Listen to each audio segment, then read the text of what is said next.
അതിമനോഹരമായൊരു Italian സിനിമയാണ് the children's train, കുട്ടികളുടെ train. 2024 സിനിമയാണിത്. 1940കളിൽ ഇറ്റലിയിൽ നടന്ന ഒരു കാര്യമാണ് ഈ സിനിമയുടെ ഇതിവൃത്തം. ഇറ്റലിയുടെ തെക്കുള്ള നേപ്പിൾസ് എന്ന് നമ്മൾ വിളിക്കുന്ന നഗരത്തിലെ കഥയാണിത്. 1940കളിൽ രണ്ടാം ലോകമഹായുദ്ധത്തിൻ്റെ പശ്ചാത്തലത്തിൽ, അതിനു മുമ്പും പിമ്പും ഒക്കെ അവിടെ വലിയ പട്ടിണിയായിരുന്നു. മനുഷ്യർക്ക് തൊഴിലില്ലായിരുന്നു. എല്ലാ നേരവും കഴിക്കാനുള്ള ഭക്ഷണം പോലും ഇല്ലാത്തൊരു കാലമായിരുന്നു. ആ പശ്ചാത്തലത്തിൽ ജീവിച്ച അമേരിഗോ എന്നു പേരുള്ള 8 വയസ്സുകാരൻ പയ്യനും അവൻ്റെ അമ്മയും. ഈ അമേരിഗോ എന്നുള്ള പയ്യൻ അവൻ്റെ അമ്മയുടെ കൂടെ ജീവിക്കുന്നു. അമ്മയും വളരെ ദരിദ്രമായ പശ്ചാത്തലമാണ്. അമ്മ എന്തൊക്കെയോ ജോലികളൊക്കെ ചെയ്യുന്നുണ്ട്. നിത്യജീവിത ചെലവുകൾക്ക് വേണ്ടി ഈ 8 വയസ്സുള്ള പയ്യനും മറ്റു കുട്ടികളുടെ കൂടെ ചില തൊഴിലുകളിലും കാര്യങ്ങളിലുമൊക്കെ ഏർപ്പെടേണ്ടതായി വരുന്നു. അങ്ങനെ വളരെ ദാരിദ്ര്യം, സങ്കടം നിറഞ്ഞ ഒരു പശ്ചാത്തലമാണ് നമ്മൾ കാണുന്നത്. അപ്പോഴാണ് ഇറ്റലിയുടെ വടക്കൻ ഭാഗങ്ങളിലുള്ള പട്ടണങ്ങളിൽ, ഇറ്റലിയുടെ തെക്കുള്ള പട്ടണങ്ങളിലെ പോലുള്ള ദാരിദ്ര്യം ഇല്ലാത്ത അവസ്ഥയുണ്ട് എന്നെല്ലാവരും മനസ്സിലാക്കുന്നത്. ഇറ്റലിയുടെ വടക്കൻ ഭാഗത്ത് സമ്പത്ത് കൂടുതലുള്ള നഗരങ്ങളാണ്. ഇറ്റലിയുടെ തെക്ക് ഭാഗത്ത് സമ്പത്ത് കുറവുള്ള, പട്ടിണിയുള്ള നഗരങ്ങളാണ് അക്കാലത്ത് ഉണ്ടായിരുന്നത്. അപ്പോൾ അന്നത്തെ ഗവൺമെൻറ് ഒരു തീരുമാനം എടുക്കുകയാണ്. ഈ സൗത്ത് ഇറ്റലിയിലെ നേപ്പിൾസിലെ കുട്ടികളെ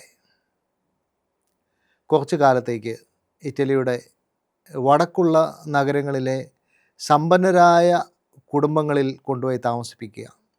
അവർക്കുള്ള ഭക്ഷണം, വസ്ത്രം, താമസം, വിദ്യാഭ്യാസം ഇതെല്ലാം ഈ വടക്കുള്ള സമ്പന്ന കുടുംബങ്ങളിൽ അവർ കൊടുക്കുക. അങ്ങനെയൊരു തീരുമാനം ഗവൺമെൻറ് എടുത്തു.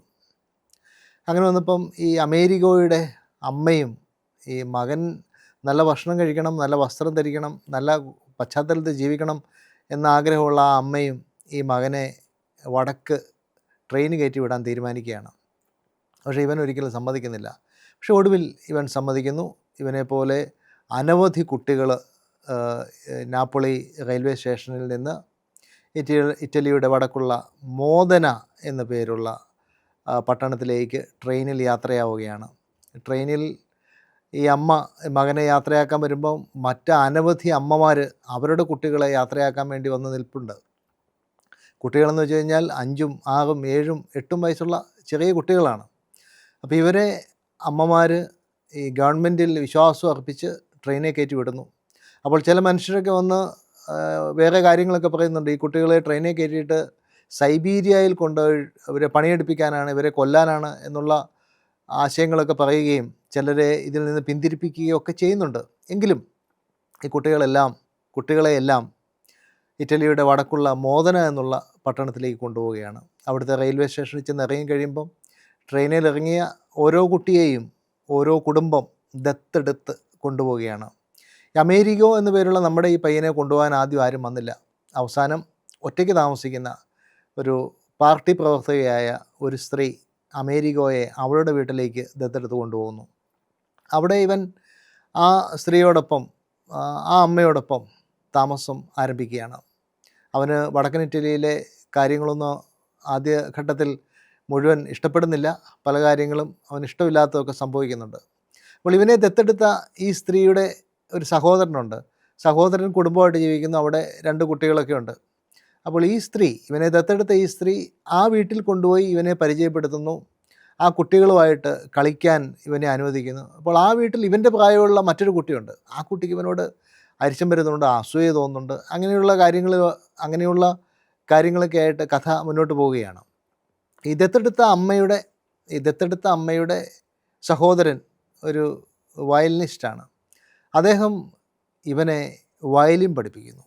ഇവന് വയലിൻ പഠനത്തിൽ പെട്ടെന്ന് പുരോഗമിക്കുന്നു. ഇവന് അവസാനം ഈ മനുഷ്യൻ ഒരു വയലിനൊക്കെ സമ്മാനമായിട്ടൊക്കെ കൊടുക്കുന്നുണ്ട്.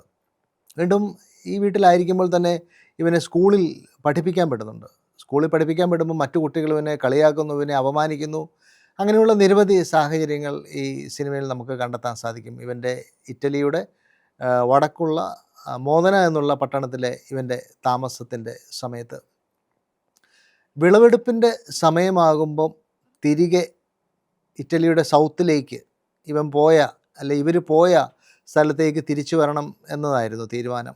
അങ്ങനെ വിളവെടുപ്പിൻ്റെ കാലമായപ്പം ഈ കുട്ടികളെയെല്ലാം കൊണ്ടുപോയ പോലെ തന്നെ ഒരു ട്രെയിന് നാപ്പോളിക്ക് കയറ്റി വിടുകയാണ്. നാപ്പോളിക്ക് കയറ്റി വിടുന്നതിന് മുമ്പ് ഞാൻ മുമ്പേ പറഞ്ഞതുപോലെ ഇവനെ ദത്തെടുത്ത ഈ സ്ത്രീയുടെ സഹോദരൻ നല്ലൊരു വയലിൻ ഇവന് സമ്മാനമായിട്ട് കൊടുക്കുകയാണ്. ഇവൻ നല്ലൊരു വയലിനിസ്റ്റായിട്ട് വന്നുകൊണ്ട് നല്ലൊരു വയലിൻ ഇവന് സമ്മാനമായിട്ട് കൊടുക്കുന്നു. പിന്നെ നിരവധി സമ്മാനങ്ങളുമായിട്ടും ഇവരുടെ അഡ്രസ്സൊക്കെ മേടിച്ച് സമ്മാനങ്ങളൊക്കെ ഇടയ്ക്ക് അയച്ചു കൊടുക്കാം, എഴുത്തയക്കാം എന്നൊക്കെ പറഞ്ഞ് ഈ എല്ലാ കുട്ടികളെയും ദത്തെടുത്ത എല്ലാ വീടുകളിൽ നിന്ന് ട്രെയിനിൽ സൗത്ത് ഇറ്റലിയിലേക്ക് കയറ്റി വിടുകയാണ്. നമ്മുടെ അമേരിക്കോ വീണ്ടും തൻ്റെ പട്ടണമായ നേപ്പിൾസിൽ വരുന്നു. അവൻ നേപ്പിൾസ് തിരിച്ചു വരുമ്പോഴും അവിടെ പട്ടണത്തിന് മാറ്റമൊന്നും വന്നിട്ടില്ല. പഴയ പോലെ തന്നെ ദാരിദ്ര്യം, കഷ്ടപ്പാട്, തൊഴിലില്ല, ഭക്ഷണമില്ല, വീട് പഴയ പോലെ തന്നെ, പഴയ ദാരിദ്ര്യം തന്നെ. അമ്മ പഴയതുപോലെ തന്നെ ജോലികളിൽ ഏർപ്പെട്ട് കഷ്ടപ്പെട്ട് ജീവിക്കാൻ ശ്രമിക്കുന്നു. അപ്പോൾ ഇവൻ്റെ മനസ്സ് നിറയെ വയലിൻ പഠിക്കണം, ഒരു സംഗീതജ്ഞനാകണം എന്നുള്ള ആഗ്രഹം ഇതിനിടയിൽ മുളയെടുക്കുകയാണ്. പക്ഷേ അമ്മ പറയുകയാണ്, മോനെ, ഈ വയലിൻ പഠിക്കുന്നത് സമ്പന്നരുടെയൊക്കെ പരിപാടിയാണ്, നമുക്കത് പറ്റിയല്ല, നമ്മൾ വളരെ ദരിദ്രരാണ്, നമ്മൾ ദരിദ്രരായിട്ട് തന്നെ മുന്നോട്ട് ജീവിക്കേണ്ട ആളുകളാണ്, അതുകൊണ്ട് നീ മറ്റെന്തെങ്കിലും പണികളൊക്കെ ചെയ്യണം. അതിൻ്റെ ഇടയ്ക്ക് ഇവൻ്റെ കൂടെ തന്നെ നോർത്തിൽ പോയിട്ട് വന്ന മറ്റു കുട്ടികളൊക്കെ നോർത്തിൽ അവർ താമസിച്ച വീടുകളിൽ നിന്ന് അവർക്ക് അയച്ചു കിട്ടിയ സമ്മാനങ്ങളും എഴുത്തുകളും ഒക്കെ വായിക്കുകയും സമ്മാനങ്ങൾ സ്വീകരിക്കുകയൊക്കെ ചെയ്യുന്നത് ഇവൻ കാണുന്നുണ്ട്. പക്ഷേ ഇവൻ താമസിച്ച ആ വീട്ടിലെ അമ്മ മാത്രം, ആ സ്ത്രീ മാത്രം ഇവനൊന്നും അയച്ചില്ല. ആ സ്ത്രീക്ക് ഇവനോട് ഭയങ്കര സ്നേഹമായിരുന്നു. ഇവന് വേണ്ടിയ എല്ലാ കാര്യങ്ങളും ആ സ്ത്രീ അവിടെ നിന്ന് ചെയ്തു കൊടുത്തിട്ടുണ്ട്. തിരികെ സൗത്ത് ഇറ്റലിയിൽ വന്നു കഴിയുമ്പോൾ ഇവനുമായിട്ട് കോൺടാക്റ്റ് ചെയ്യാമെന്നും പിന്നെ എഴുത്തെഴുതാമെന്നും പിന്നെ സമ്മാനം അയച്ചു കൊടുക്കാമെന്നൊക്കെ വാഗ്ദാനം ചെയ്തിട്ടാണ് ആ സ്ത്രീയും വിട്ടത്. പക്ഷെ ഇവന് മാത്രം ഒന്നും കിട്ടുന്നില്ല. ഒരു ദിവസം ഈ എഴുത്തൊക്കെ കളക്ട് ചെയ്ത് വെക്കുന്ന അവിടുത്തെ ഓഫീസിൽ ഇവൻ ചെല്ലുകയാണ്. അവിടെ ചെന്നപ്പോഴാണ് ഇവന് മനസ്സിലായത്, ഇവന് നിരവധി എഴുത്തുകളും സമ്മാനങ്ങളും ആ സ്ത്രീ അയച്ചിട്ടുണ്ട്. ഇവൻ്റെ അമ്മ അതൊന്നും ഇവന് കൊടുക്കാത്തതാണ്. ഇവൻ്റെ അമ്മ അതൊന്നും ഇവന് കൊടുക്കാത്തത് എന്തെന്ന് വെച്ച് കഴിഞ്ഞാൽ, ഇവളുടെ അല്ലെങ്കിൽ ഇവൻ്റെ ഈ കുടുംബത്തിൻ്റെ ജീവിത പശ്ചാത്തലം വളരെ ദാരിദ്ര്യം നിറഞ്ഞൊരു പശ്ചാത്തലമാണ്. അപ്പോൾ ഈ സമ്മാനങ്ങളും കാര്യങ്ങളുമൊക്കെ മേടിച്ച് തൻ്റെ മകൻ്റെ ചിന്താഗതി വേറൊരു രീതിയിലേക്കായി പോകുമോ എന്ന് ഭയന്നിട്ടാവണം ആ അമ്മ അത് ചെയ്യാതിരുന്നത്. ഏതായാലും ഈ അറിവ് സമ്പാദിച്ചിട്ട് ഇവനുള്ള എഴുത്തും സമ്മാനമൊന്നും അമ്മ മേടിക്കാത്തതാണെന്നറിഞ്ഞ് ഇവൻ വീട്ടിൽ വന്നു കഴിഞ്ഞ് ഇവന് കിട്ടിയ സമ്മാനം വയലിൻ അവനെടുത്ത് നോക്കുകയാണ്. വയലിൻ എടുത്ത് നോക്കാൻ ചെന്ന് കഴിഞ്ഞപ്പം വയലിൻ ഇരുന്ന സ്ഥലത്ത് വയലിൻ ഇല്ല. വൈകിട്ട് അമ്മ വന്നപ്പം ഇവന് അമ്മയോട് പറയുന്നു, അമ്മ എന്നോട് കള്ളം പറഞ്ഞു, അമ്മ എനിക്ക് വന്ന എഴുത്തും സമ്മാനങ്ങളൊന്നും തന്നില്ല, എൻ്റെ വയലിൻ എന്തിയേ എന്ന് ചോദിച്ചു. അപ്പോൾ അമ്മ പറഞ്ഞു, വയലിൻ ഞാൻ പണയം വെച്ച് കുറച്ച് ലീറ, അന്ന് ഇറ്റലിയിലെ നാണയം യൂറോ അല്ല ലീറയാണ്, ഞാൻ കുറച്ച് ലീറ നിൻ്റെ വയലിൻ പണയം വെച്ച് മേടിച്ചു, അത് വെച്ചാണ് നമ്മൾ ഭക്ഷണം കഴിക്കുന്നത്, അത് വെച്ചാണ് നിനക്ക് പുതിയൊരു ഷൂ മേടിച്ചത്, നമ്മൾ കഷ്ടപ്പെടുന്ന മനുഷ്യരാണ് എന്നൊക്കെ പറഞ്ഞപ്പോൾ ഇവൻ അമ്മയെ തനിക്ക് എഴുത്തും സമ്മാനങ്ങളൊന്നും തരാതിരുന്നതും അക്കാര്യം മറച്ചു വെച്ചതും അക്കാര്യങ്ങളൊക്കെ വെച്ച് ഇവൻ അമ്മയോട് അരിശപ്പെടുകയാണ്. അമ്മയോട് അരിശപ്പെടുമ്പോൾ ഇവനിട്ട് അമ്മ ഒരു അടി കൊടുക്കുകയാണ്. അമ്മ അടിച്ചത് ഇവന് ഭയങ്കര സങ്കടമായി, വിഷമമായി. ആ രാത്രിയിൽ അമ്മ ഉറങ്ങിക്കിടന്നപ്പം ഇവൻ വീട്ടിൽ നിന്ന് ഇറങ്ങിപ്പോയി. എന്നിട്ടിവൻ റെയിൽവേ സ്റ്റേഷനിൽ ചെന്നിട്ട് മോദനയ്ക്ക് നോർത്ത് ഇറ്റലിക്കുള്ള ട്രെയിൻ കയറി. ട്രെയിനിൽ കയറിയപ്പം ഇവൻ്റെ ഓപ്പോസിറ്റായിട്ടൊരു അമ്മയും മകളും ഇരിപ്പുണ്ട്. ആ അമ്മ ഇവനോട് ചോദിച്ചു, എങ്ങോട്ടാണ്? അപ്പോൾ ഇവൻ പറഞ്ഞു, നോർത്ത് ഇറ്റലിക്ക് പോവുകയാണ്. ആ അമ്മ ചോദിച്ചു, മോൻ തന്നെയുള്ളോ, അമ്മയൊന്നുമില്ലേ? അപ്പോൾ ഇവൻ പറഞ്ഞു, അമ്മ മരിച്ചുപോയി. അങ്ങനെ ഇവൻ നോർത്ത് ഇറ്റലിയിലെ തൻ്റെ പഴയ താൻ കുറച്ചു കാലം താമസിച്ച തന്നെ ദത്തെടുത്ത ആ സ്ത്രീയുടെ അടുത്തെത്തി അവളുടെ കൂടെ പിന്നീട് ജീവിതകാലം മുഴുവൻ ജീവിക്കുകയാണ്. ഇത് സംഭവിക്കുന്നത് 1940-കളിൽ 46-ൽ നടന്നുവെന്നാണ് സിനിമയിൽ നമ്മൾ കാണുന്നത്.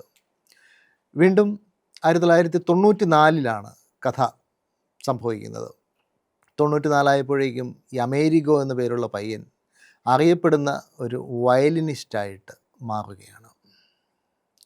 അറിയപ്പെടുന്ന വയലിനിസ്റ്റായ ഇയാൾ ഒരു ഷോയ്ക്കായി തയ്യാറെടുക്കുമ്പോൾ പെട്ടെന്ന് ഇയാൾക്കൊരു ഫോൺ വരുന്നു.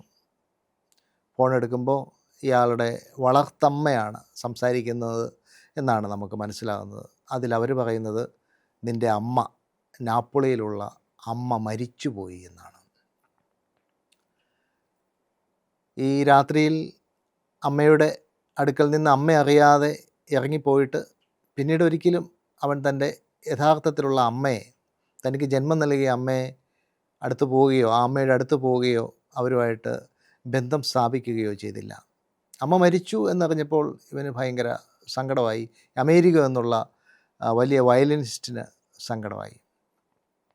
പിന്നീട് ഇയാൾ താൻ ജനിച്ചു വളർന്ന, തൻ്റെ അമ്മ ജീവിച്ച, അമ്മ മരിച്ച ആ വീട്ടിലേക്ക് ചെല്ലുകയാണ്. ആ വീട്ടിൽ ചെന്നപ്പം തൻ്റെ അമ്മയുടെ പഴകിയ തേഞ്ഞു തീർന്ന ചെരുപ്പ് ഇവൻ കാണുന്നു. അപ്പോൾ പഴയ ഓർമ്മകളൊക്കെ തിരമാലകൾ പോലെ ഇവൻ്റെ മനസ്സിലേക്ക് കടന്നു വരികയാണ്. അവൻ ആ വീട് മുഴുവൻ ചുറ്റി നടന്ന് നോക്കുകയാണ്. നോക്കിയപ്പോൾ കട്ടിലിൻ്റെ താഴെ തൻ്റെ പഴയ വയലിൻ, അമ്മ പണയം കൊടുത്ത വയലിൻ ഇരിക്കുന്നത് അവൻ കണ്ടു. ആ വയലിൻ അവനെടുത്തു, അത് തുറന്ന് വയലിനൊക്കെ ഇവൻ കയ്യിലെടുക്കുന്നു. അപ്പോൾ നോക്കിയപ്പോൾ അതിൽ ചെറിയൊരു നോട്ട്, ഒരു ബില്ല് അതിൻ്റെ അകത്ത് കിടക്കുന്നു. ആ ബില്ല് അവൻ സൂക്ഷിച്ച് വായിച്ചപ്പോൾ അതിൽ എഴുതിയിരുന്നത് ഇപ്രകാരമാണ്: പണയം കൊടുത്ത ഈ വയലിൻ 30 ലീറ കൊടുത്ത് തിരിച്ചെടുത്തതിൻ്റെ ഒരു ബില്ലായിരുന്നു അത്. അപ്പോൾ ഇവൻ്റെ അമ്മ പണയം വെച്ച ഈ വയലിൻ ഈ അമ്മ തന്നെ പൈസ തിരിച്ചു കൊടുത്ത് ഇവന് വേണ്ടി എടുത്ത് വീട്ടിൽ സൂക്ഷിച്ചിരിക്കുകയായിരുന്നു. ഇവൻ പിന്നീട് ഒരിക്കലും വീട്ടിലേക്ക് വരാത്തത് കൊണ്ടും പിന്നീട് ഒരിക്കലും അമ്മയുമായി ബന്ധപ്പെടാത്തത് കൊണ്ടും ഇവനിതൊരിക്കലും അറിഞ്ഞില്ല. ഇവൻ അവിടെ ഇരുന്ന് കരയുകയാണ്. ഇവൻ കരയുമ്പോൾ ഇവൻ്റെ അമ്മയുടെ സ്വരത്തിൽ ഒരു വോയിസ് ഓവർ നമ്മൾ കേൾക്കുകയാണ്. അവിടെയാണ് നമുക്ക് കാര്യങ്ങൾ എങ്ങനെയാണ് സംഭവിച്ചതെന്നും എങ്ങനെയാണ് കഥ പുരോഗമിച്ചതെന്നും നമുക്ക് മനസ്സിലാകുന്നത്. അവൻ്റെ അമ്മയുടെ വോയിസ് ഓവർ ഇങ്ങനെയാണ്: മോനെ, നീ നോർത്തിൽ ട്രെയിൻ കയറി രാത്രിയിൽ എന്നെ വിട്ട് പോയി കഴിഞ്ഞപ്പോൾ നിന്നെ ദത്തെടുത്ത ആ സ്ത്രീയുമായി ഞാൻ ഞങ്ങൾ തമ്മിൽ കോണ്ടാക്റ്റ് ചെയ്തിരുന്നു. അപ്പോൾ ഞാൻ അവളോട് പറഞ്ഞു, നിനക്ക് അവിടെയാണ് താമസിക്കാൻ ഇഷ്ടമെങ്കിൽ, നീ എൻ്റെ മകനെ അവിടെ സ്വീകരിക്കാൻ തയ്യാറാണെങ്കിൽ നീ അവനെ സ്വീകരിക്കുക.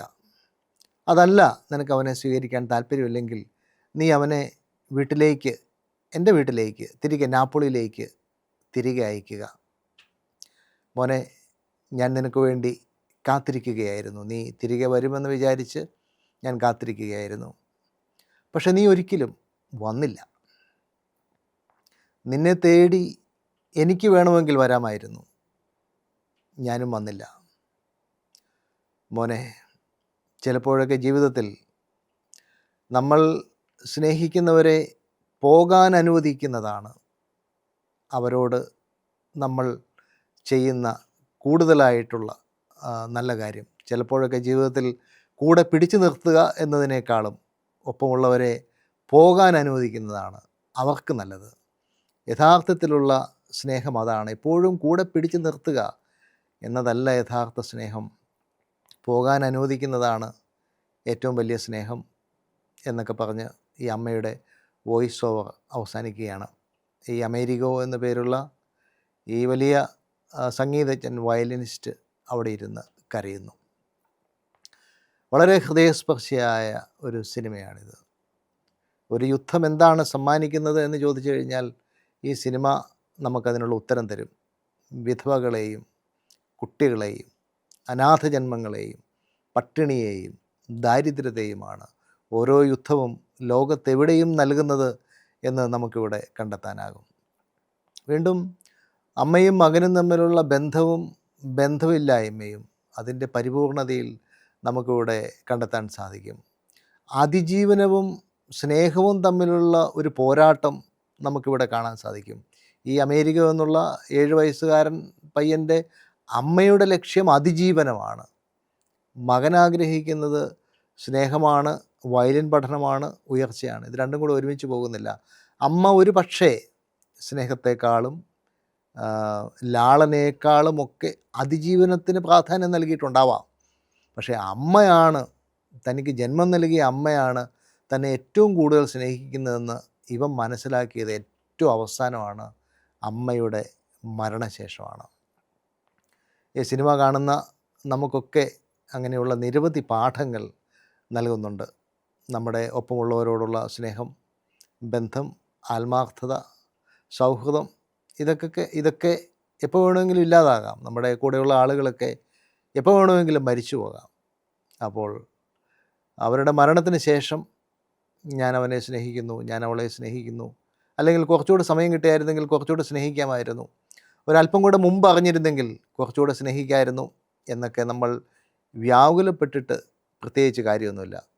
നമ്മുടെ കൂടെ നമ്മൾ സ്നേഹിക്കേണ്ടവർ ഉള്ള കാലത്ത് അവരെ സ്നേഹിക്കുക, മതിയാവോളം സ്നേഹിക്കുക.